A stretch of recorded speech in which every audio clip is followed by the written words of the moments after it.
अस्सलाम वालेकुम, welcome back to innovate IT zone. आज का जो हमारा टॉपिक हम लोग डिस्कस करने जा रहे हैं वो जावा आर्ट के ऊपर है, यानी एब्स्ट्रैक्ट विंडो टूल किट के ऊपर। अब इसके अंदर हम लोग क्या करते हैं, कोई ना कोई ग्राफिकल यूज़र इंटरफेस जो है वो प्रोवाइड करते हैं अपने यूज़र्स के लिए। जैसे हम लोग विंडो बनाते हैं, सेम इस तरह वही प्रोसेस है। अब हम लोग स्टार्ट करते हैं। जावा AWT एक एब्स्ट्रैक्ट विंडो टूल किट है जो कि एक API को डेवलप करने के लिए, जो ग्राफिकल यूज़र इंटरफेस और जो हमारे विंडो बेस्ड एप्लीकेशंस होते हैं जावा के अंदर, उनको डेवलप करने के लिए यूज़ किया जाता है। अब जावा AWT कंपोनेंट जो है ये प्लेटफॉर्म डिपेंडेंट होते हैं, जबकि हमारा जावा AWT जो है वो बजाते खुद जो है वो एक प्लेटफॉर्म इंडिपेंडेंट है। यानी इसका मतलब क्या होता है कि इसके कंपोनेंट तो प्लेटफॉर्म डिपेंडेंट हैं, लेकिन ये खुद जो है वो एक हमारे पास क्या है, प्लेटफॉर्म इंडिपेंडेंट है। यानी हम इसको किसी भी ऑपरेटिंग सिस्टम के ऊपर यूज़ कर सकते हैं। हम इसको मैक के ऊपर, लिनक्स के ऊपर हम यूज़ कर सकते हैं, लेकिन कंपोनेंट का प्लेटफॉर्म डिपेंडेंट होने का मतलब ये है कि ये जिस ऑपरेटिंग सिस्टम के ऊपर काम करेगा उस ऑपरेटिंग सिस्टम के अकॉर्डिंग ही उन्हीं चीज़ों के ऊपर ये डिपेंड करेगा, ठीक है। अदरवाइज ये किसी और के ऑपरेटिंग सिस्टम के ऊपर डिपेंड नहीं करेगा। इसलिए इसके कंपोनेंट्स प्लेटफॉर्म डिपेंडेंट है, और जबकि ये खुद क्या है, एक प्लेटफॉर्म इंडिपेंडेंट है, ठीक है। अब इसको यूज़ करने के लिए हम लोग क्या करते हैं कि जावा आर्ट पैकेज होता है वो हम यूज़ करते हैं अपनी क्लासेस के लिए, ठीक है। और जावा आर्ट API जो है, जैसे हमारे टेक्स्ट फील्ड हो गए, हमारी लेबल्स हो गए, हमारा टेक्सचर हो गया, हमारे radio button, check boxes, choices, list वगैरह जो होते हैं, इन सबको क्रिएट करने के लिए हम लोग जो होते हैं वो जावा आर्ट का यूज़ करते हैं। और ये जो लाइब्रेरी इंपोर्ट करते हैं हम लोग जावा आर्ट की, इसी के अंदर जो है वो हमारे पास सारी की सारी लाइब्रेरी, सारी क्लासेस जो है वो अवेलेबल होती हैं, ताकि हम लोग इसका यूज़ जो है वो बहुत इजीली कर सकें। अब नेक्स्ट वीडियो के अंदर हम लोग आहिस्ता आहिस्ता इसकी कोडिंग जो है वो स्टार्ट करेंगे, ताकि आप लोगों को ज़्यादा अच्छे से क्लियर होता जाए कि हम किस तरह से चेक बॉक्स बना सकते हैं, किस तरह से रेडियो बटन बना सकते हैं, किस तरह से हम एक विंडो जो है उसका एक ओवरव्यू जो है वो बना सकते हैं। अब जावा आर्ट जो है ये हमारे पास क्या है, ये एक हैवी वेट है, ठीक है। अब आपके सामने ये सिंपल सी इन्फॉर्मेशन गिवन है, आप इसको रीड आउट करें तो आप लोगों को ज़्यादा अच्छे से और क्लियर हो सकता है। और ये बात भी याद रखनी है कि ये हमारे जो वेब टेक्नोलॉजी की लैब थी उसके लिए बहुत ज़्यादा इम्पोर्टेंट है, ठीक है। उसकी लैब का ही ये एक पार्ट है। इसके अलावा हम नेक्स्ट हम करते जाएंगे डिस्कस। अब मैं आप लोगों को एक फिगर के थ्रू दिखाती हूँ। जैसे यहाँ पर देखें, सबसे पहले तो हमारे पास आ रहा है कि लेबल 1। अब लेबल 1 जो होता है ये हमारे पास क्या होता है, फॉर एग्जाम्पल आप अगर किसी फॉर्म की बात करते हैं तो उस फॉर्म के ऊपर ये जो लेबल 1 होता है, अब कह सकते हैं कि स्टूडेंट का कोई नेम है, ठीक है। और जो टेक्स्ट फील्ड लिखा हुआ है इसके अंदर हम लोगों ने अपना नेम लिखना होता है। आप लोगों ने हमारे जो ऑनलाइन फॉर्म है वो देखे होंगे कि किस तरह से हमारे सामने ऑनलाइन फॉर्म आते हैं। हमें कहते हैं स्टूडेंट का नेम लिखो, फिर एंड पे हमें क्या करना होता है कि उसको सबमिट कराना होता है। तो ये हमारे पास क्या है, ये बटन्स हैं जिन पे हम लोग सबमिट करा सकते हैं, इनके ऊपर क्लिक कर सकते हैं। और इन पर क्लिक करने के लिए हमें कुछ इवेंट्स जो है वो यूज़ करेंगे ताकि ये एक्शन जो है वो परफॉर्म हो सके। अब ये पूरे का पूरा जो है वो हमारे पास एक कंटेनर के अंदर है, ठीक है। यानी सबसे पहले हम लोग एक फ्रेम बनाते हैं, पैनल्स वगैरह जो है ये सारी हमारे पास चीज़ें अवेलेबल हैं। इन सबको लेबलिंग की है ताकि आप लोगों की अंडरस्टैंडिंग ज़्यादा अच्छे से क्लियर हो।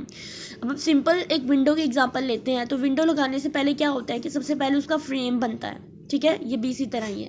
अब यहाँ पे कुछ इंपॉर्टेंट क्लासेस और कॉन्सेप्ट हैं जो जावा आर्ट के अंदर यूज़ होते हैं। सबसे पहले आ जाती है हमारे पास हमारी कंपोनेंट क्लास, ठीक है।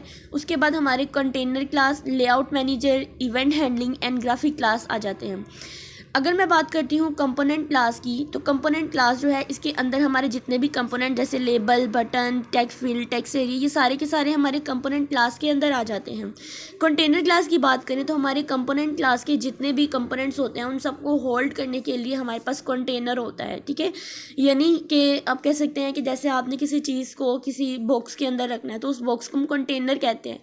जैसे आप किसी मसाला को किसी कंटेनर के अंदर रखना है, किसी बॉक्स के अंदर रखना है, तो हम उसको उसके अंदर स्टोर कर सकते हैं। इसी तरह जो कंपोनेंट्स होते हैं वो सारे के सारे कंटेनर क्लास के अंदर स्टोर हो जाते हैं। फिर आ जाते हैं लेआउट मैनेजर, हमारे जैसे बॉर्डर हो गया, ठीक है। इस तरह से लेआउट देने के लिए हम लोग लेआउट मैनेजर के जो फंक्शंस होते हैं उनका यूज़ करते हैं। और हमारी जावा आर्ट के अंदर जो पैकेज हम लोगों ने इंपोर्ट किया होता है उसी के अंदर इसकी लाइब्रेरी जो है वो मौजूद होती है। फिर आ जाते हैं हमारे इवेंट हैंडलिंग। अब इवेंट हैंडलिंग में क्या काम करता है ये कि जैसे बटन है उसके ऊपर क्लिक करने से वो कोई ना कोई एक्शन परफॉर्म करे, तो ये इवेंट होते हैं। इवेंट का बेसिकली यहाँ पे जो नेम है हम कह सकते हैं कि कोई ना कोई एक्शन परफॉर्म करना होता है, तो इन सब एक्शंस को परफॉर्म करने के लिए इवेंट हैंडलिंग का यूज़ किया जाता है। फिर आ जाती हैं हमारी ग्राफिक क्लासेस। अब जो ग्राफिक क्लासेस होती हैं, हम लोगों ने जो भी बॉर्डर वगैरह दिया होता है या जो भी हम लोगों ने अपना एक फ्रेमवर्क तैयार किया होता है, जो भी स्ट्रक्चर बनाया होता है उसके ऊपर ड्राइंग करने के लिए, उसको शेप देने के लिए, कोई ना कोई कलर बनाने के लिए या कोई ना कोई कलर अप्लाई करने के लिए हम लोग अपनी ग्राफिक क्लासेस का यूज़ करते हैं। अब हम डिस्कस करेंगे जावा ऑड की हायरार्की। तो जावा ऑड की हायरार्की को डिस्कस करने के लिए सबसे पहले तो हम लोगों ने कंपोनेंट क्लास पढ़ी थी, तो यहाँ पर भी ऑब्जेक्ट कंपोनेंट जो है ये हमारा सबसे पहला लेवल है हमारे जावा ऑड हायरार्की का। और इस कंपोनेंट के आगे से देखिए हमारे पास निकले हुए हैं हमारे buttons, labels, check boxes, choices, list, और ये सारे के सारे किसके ऊपर कंटेन कर रहे हैं, हमारे कंटेनर क्लास के अंदर, ठीक है। यानी कंटेनर क्लास जो है ये हमारे पास क्या है, ये हमारी सेकंड लेवल होता है, ठीक है। पहले हम लोग कंपोनेंट बनाते हैं, फिर उसको किसी ना किसी कंटेनर के अंदर जो है वो ऐड कर देते हैं। जब हम कोडिंग करेंगे ना तो इसमें हम लोग फ्रेम बनाएंगे, ठीक है, कंटेनर के नाम से, और इसके अंदर हम अपने सारे के सारे कंपोनेंट जो है उनको स्टोर कर देंगे। फिर इसके बाद जो हमारे पास टॉप लेवल आता है, ठीक है, यानी आप कह सकते हैं कि विंडो है, और इसके आगे ही हम लोग ये जो हमारे फ्रेम, डायलॉग, जो भी हमें नज़र आ रहा होगा हमारे उसके ऊपर, वो हमारी विंडो ही होगी। फिर हमारे पास आता है पैनल, ठीक है। पैनल जो है बेसिकली इसका विंडो की तरह का कोई, यानी विंडो जो है वो कोई ना कोई ग्राफिकल यूज़र इंटरफेस प्रोवाइड कर रही होती है, पैनल भी प्रोवाइड कर रहा होता है, लेकिन पैनल के ऊपर किसी किस्म की कोई भी डेकोरेशन या इस तरह की चीज़ें नहीं होती हैं, ठीक है। इसमें कोई बॉर्डर या लेआउट देना नहीं होता है, और ये एप्लेट वगैरह में यूज़ किया जाता है। तो ये हमारी जावा AWT हायरार्की थी, ठीक है। सो आप लोगों को इसकी बहुत अच्छे से समझ आ रही होगी।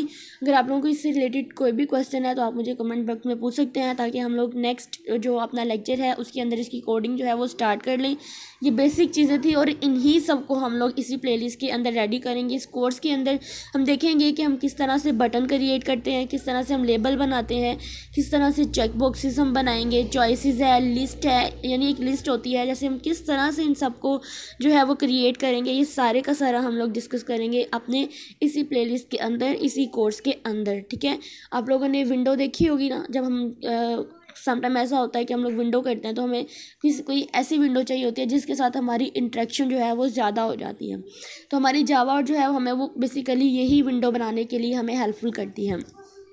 इसके अलावा अब मैं आप लोगों को थोड़ा सा बता देती हूँ कि जो वेब टेक्नोलॉजी की जो लैब है इसके अंदर जो चीज़ें हम लोगों ने कवर करनी है, एक तो हमारी जावा प्रोग्रामिंग है, ठीक है। उससे पहले हम लोग क्या करेंगे, हमारी जो HTML है, हमारा CSS है, यानी कोर HTML कह सकते हैं, HTML डोम कह सकते हैं, हमारी CSS है, फिर हमारी जावा स्क्रिप्ट है, जो हम लोगों ने फर्स्ट सेमेस्टर के अंदर अपने इस कोर्स को बस हमने हल्का फुल्का सा हमने लिया था, तो अब वो ज़्यादा डिटेल के अंदर है और वो बहुत जल्द हम इसी चैनल के अंदर लेकर आने वाले हैं। उसके बाद आप देख सकते हैं कि हमारी जावा हॉट है, फिर हमारी डेटाबेस के साथ किस तरह से हम लोगों ने कनेक्टिविटी करनी है वो भी हमारा इसी कोर्स के अंदर शामिल है, ठीक है, यानी वेब टेक्नोलॉजी की लैब के अंदर।